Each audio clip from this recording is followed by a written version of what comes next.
I am the host, and on this episode, I will be debriefing last week's live chat with Kevin Ball, a sports scientist and a kicking kinematics specialist.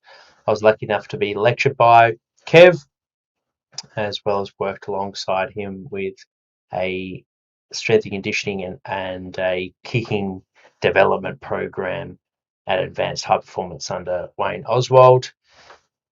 I'll also be announcing this week's upcoming podcast on the Tuesday. We have an interview episode. On Wednesday, we have our Get Better plan. And then Friday, another interview based episode announcing this week's live guest and, of course, our power tip for this week after I go on Instagram and answer all your questions. So let's dive straight into it.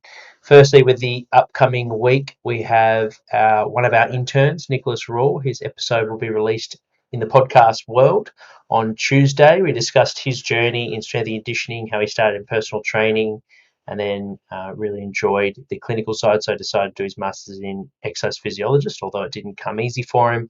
Took a little while to pursue and persist with getting into his master's course, but he got there and thoroughly enjoyed it, and how much he's also loving working in the high performance world by looking after the Corporate Grammarian strength and conditioning program. So he loves that balance between the clinic as a full-time exercise scientist currently at Kaiser, and then after his qualifications come through, he will then progress into a exercise physiologist there, and also working with athletes at a high level. Corporate Grammarians men's programs in the VAFA, Victorian Amateurs Football League, in the A grade. So some serious athletes there, and a great program for Nick to be involved. And from all reports, he's doing a great job speaking to the athletes and coaching staff. So really enjoyed interviewing Nick and sharing his story.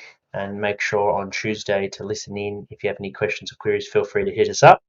On Wednesday this week, our Get Better plan will be all things on for the athletes to help you prepare for a successful 2022 season. Hopefully it's your best one yet, and you hit all your goals and much, much more. So talking about around our philosophy and some of the takeaways that we did more recently, where I presented, like I do every Sunday at 5 o'clock, with our athletes on Zoom, so we can speak to the ones that are following our program all around the country, as well as the 3 different tiers we offer our Academy members, our online athletes that are following the program, and the individualized coaching package athletes that we see face to face. So it's a good touch point and another opportunity to present and educate, as well as connect with all the members and answer any questions. So some of that content is then turned into our Get Better Plan Wednesday podcast to be able to share with podcast listeners.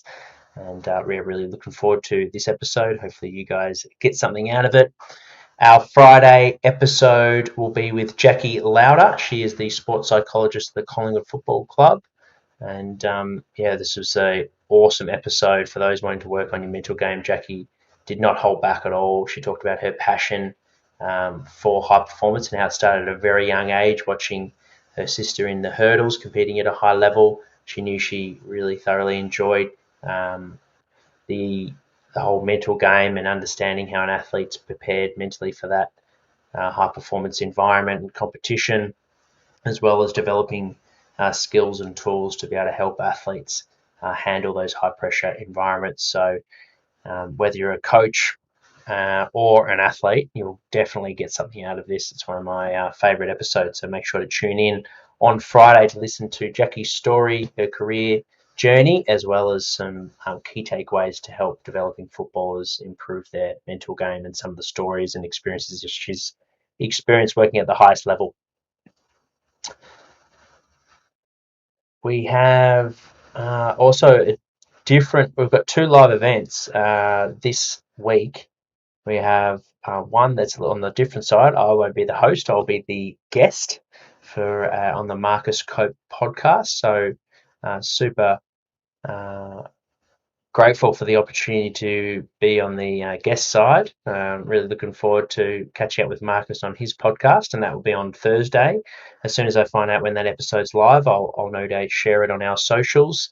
And we'll be discussing my journey in the fitness industry, as well as some things around business development, and then also from football development and some philosophies that we work on at Prepare Like a Pro. So if you're interested to learn more, head over to the Marcus Cope podcast. That will be a live interview on Thursday, and then the release date is to be confirmed. In terms of our podcast, we have Will Hams, who is the founder of Liminal Wellbeing, which is a mental wellness service that's looking to work with schools, currently working with schools. It's in its beta stage. So it's just testing out some things to make it the best product it can possibly be. But it'll also be working with football clubs and developing athletes in the school space and helping teachers and strength and conditioning coaches, sports psychologists filter the relevant information. And it's an amazing software. So really looking forward to learning more information with Will. I was lucky enough to work with him at the Box Hill Hawks. He's a star player. He was also a former professional footballer at the Essendon Football Club. So really looking forward to sharing his story as a footballer as well as now as an entrepreneur. So tune in for that one. That will be this Thursday, the 20th of January 2022 at 8:30 p.m. Of course, on our YouTube channel. So make sure to subscribe and like that episode if you tune in. And if you have any questions or queries and you can't make it, feel free to direct message us on Instagram or any of our socials, and I'll do my best to fit that question in the podcast. That's it for announcing the upcoming talks. So just a review, Nicholas Rule, our intern for the Coffee Grammarians, that'll be on Tuesday. We have preparation for how to prepare for your best season yet for the 2022 season as our Get Better Plan episode on Wednesday, and then Jackie Lauder, the sports psychologist, Connor Football Club on Friday. In terms of a debrief of last week's episode with Kevin Ball, our live interview on YouTube, this was a fantastic chat. It was super engaging. I think it went for around 90 minutes, but it felt like 30 minutes. Kevin's an expert. He's got a huge amount of experience working across AFL, multiple teams, rugby, multiple teams at the highest level, consulting individual high-performing athletes in all sorts of different sports, lecturing at Victoria University.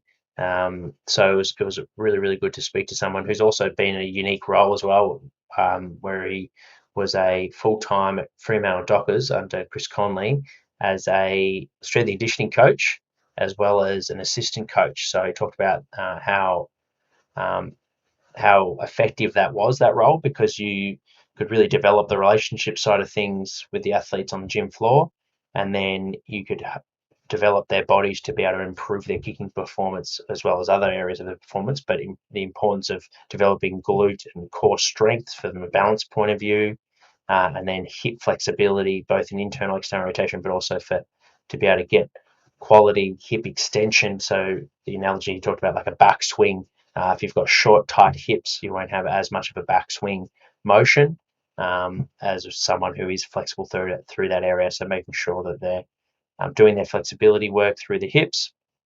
And the importance also as a stiff foot. I talked about the degree margin of error was far greater with someone with a sloppy foot as they kicked, even if they got the timing wrong. Sorry, on a stiff foot, the margin of error might only be 5 degrees, whereas with a sloppy foot it could be up to 20. So the importance of stiff foot, which is really interesting because that's a huge area of focus from an athlete development point of view for footballers, for their acceleration and ability to cut, jump, and also be efficient across the ground to reduce fatigue. So it also improves kicking performance, which is really, really good to know. We talked about cross. I just had a mental blank there. Doing contrast training, with kick skill acquisition. So doing a heavy lift, and then more commonly in conditioning, you'd do like a power-based plyometric movement, like a counter movement jump, let's say, where he would throw in a power kick, like a punch kick, or a kick into a big boxing bag. And the louder the noise, the sweeter the timing. And that was good feedback for the athletes to get that contact and make that noise into the bag. So he talked about how important that was, where you're getting that, you're getting the central nervous system and muscles are excited from their heavy lifting. So using that effect, that post-activation potentiation effect, into then transferring into some kicking work and kicking development for power. which is not something I've heard of before, but makes a lot of sense. So definitely, that's just small little takeaways that are top of mind, but definitely listen in to that one. You can watch it on the YouTube channel, listen to the whole episode, and we will release the podcast episode in the coming weeks. Okay, let's live stream over to Instagram now to answer your questions. We had 2 sent through. So for those new to the podcast, every Sunday I tune in on Instagram. G'day Instagram world. I'm going to be answering your questions shortly in a second. Going to kick off firstly with our 2 questions that were sent in by email from our podcast listeners. The first one, Darcy. And of course, if you're tuning into Instagram live and you've got any questions, g'day Tom, Taj, Mackenzie, and Kessie. Feel free to send through your questions. I'll do my best to answer them. The first one's Darcy. He's written, how can I improve my mobility? I stretch 3 times per week without much improvement. Great question, Darcy. Without knowing what type of flexibility program you're following, I've got good success with working with footballers with not just doing static stretching, but also doing some dynamic work before doing some lifting in the gym. So think of like short holds, so to help mobilize your body before you lift, and then you can use that range of motion in your lifting sessions as well as on the field. So dynamic warm-ups are really important before your field and gym session. So you're using that range, and particularly on the field where we're moving at high speed, and also in the gym, you're getting a stronger stimulus, so your body's going to hold on to that work a lot greater than just doing flexibility work. Then from there, tissue health, so making sure you're doing some release work, so getting a massage from a professional, making sure you're doing your own tissue work, so you can use a little cross ball in the big areas like your hips, around your scapula, your upper back, and maybe your neck, so any areas that you've got some tension, so looking after your muscles is really, really important to be able to access those ranges, and that will really, really help. Cheers, Geordie. Thanks, mate. If you tuned in as well, guys, feel free to send through any questions, and I'll do my best to answer them. Any problems you're having with your athlete development, shoot them through, and hopefully I can help you out. But yeah, Darcy, so mobility, make sure you mobilize. Just all it takes is 5 minutes, really dedicated work. We've got a whole playlist of mobility exercises on our YouTube channel that you can check out that are specific to football. Then some tissue work, so making sure you're getting a massage at least fortnightly. If you're playing a fair bit of footy at the moment, that would be a minimum. Then doing your own mobility work as well, your own tissue work as well. So the cross ball, foam rolling, and that should be relatively uncomfortable if it's not really strong through there. Like, you shouldn't be grimacing and in extreme amount of pain, but we do want to make sure we're getting a fair bit of work through those tissues by making it strenuous. So make sure that you're working, and particularly with muscles lower than the heart, put pressure on the muscles rolling up towards the heart just to help your blood flow and help your body get those waste products out, so help your recovery, which will help your mobility. And then when you do your flexibility work, try doing it when you're warm. So after a shower or after a workout, when you've done the strength session or you've done the field session, that would be a good time to stretch, because your muscles are going to be nice and warm and ready for to be able to stretch them to their limits and improve your flexibility. PNF stretching, which can be really, really effective ways. So doing some partner work or some resisted work would be a great way to help improve your flexibility, and that's a stronger stimulus. Like I said before, we want to make sure we're using the range. Hopefully those tips help you, Darcy. If you have any more questions or queries, feel free to reach out and I'll do my best to answer them. Jordan's written through, I play footy. I want to be able to run quick, but I also want to pack on some muscle. I'm 6'2" and 80 kilos. Yeah, great question, Jordan. I would say, that you can. I've definitely seen people do all 3 of those things. So be able to run at pace, pack on some muscle while playing footy. What you want to try and make sure is, number one, your sleep is quality, to be able to handle the aerobic work that you're doing, the long distance volume sessions you're doing with your footy. Then you want to make sure, because you're also doing some speed-based work to be able to run fast, sleep's really important to help your recovery, and then to pack on the muscle with the work that you're doing in the gym. So they're all 3 highly stressful things to put on the body. So we want to make sure that we're working in with the body to be able to handle that stress. So sleep is number 1. Second to that, particularly if you want to improve your performance with running fast. Nutrition, so you're fueling your speed-based sessions, is really, really important. So making sure you're getting some carbohydrates like a smoothie with some berries leading into your session. So you've got some carbohydrates to burn, and you've got some good energy going into that session, which will help the quality and the intensity. And then in terms of putting on some muscle, protein is really important, as well as making sure you're getting in plenty of calories. So football is a highly demanding stress on the body, and it's quite catabolic if you're not fueling really well and you're disciplined and well prepared with your food. And what we want to try and do to gain muscle is be in an anabolic environment. So we want to have a surplus of calories that are going in compared to how many calories you're burning out. So you want to make sure you have more going in than going out to be able to help your body build muscle. But great question, Geordie. Next one, this one was sent through from one of our podcasters. Bob, I want my daughter and son to start athlete development to training at home. What should I buy? Great question. Without knowing their age, it is a little bit tricky, but I would say to start off with bang for buck, Bob, would be some dumbbells. So pair of 5s, pair of 10s, pair of 15s would be great for youth development. If they're seniors, then they're probably buying their own stuff. I would say any 22, 25 kilo dumbbells would be a start. Then you got your mini bands. Iron Edge's got a great range of mini bands that you can buy. Power bands, same company, Iron Edge, have got a great range of power bands, and you can do all your core-based work, rotational power work, and a lot of hip stability, core stability, which is going to help everything from balance, strength, as well as your ability to kick well, your acceleration, and your power. So band work is really, really important. That would be the best place to start. If it's a long-term investment, then you could buy a squat rack, where that way you'll be able to do your squats from it with the barbell, of course. You'll be able to use your squat rack potentially if it adjusts for RDLs, rack pulls, bench pressing, overhead pressing. So there's a whole range of different exercises that you could do with that. So squat rack would be a good foundation if you're wanting to spend around 10 grand, because you got the weight plates are very expensive and the barbell is quite expensive, as well as the squat rack piece. But yeah, start with the dumbbells. Bands would be the best place to start for your son and daughter. And if you have any more questions, feel free to reach out. Jordan's follow, if I go into surplus, will I get fat because I want to look good too? No, you shouldn't. If you're eating real food and it's from high quality produce, then you definitely shouldn't just suddenly put on all this weight. Typically, footballers are running 3 times a week.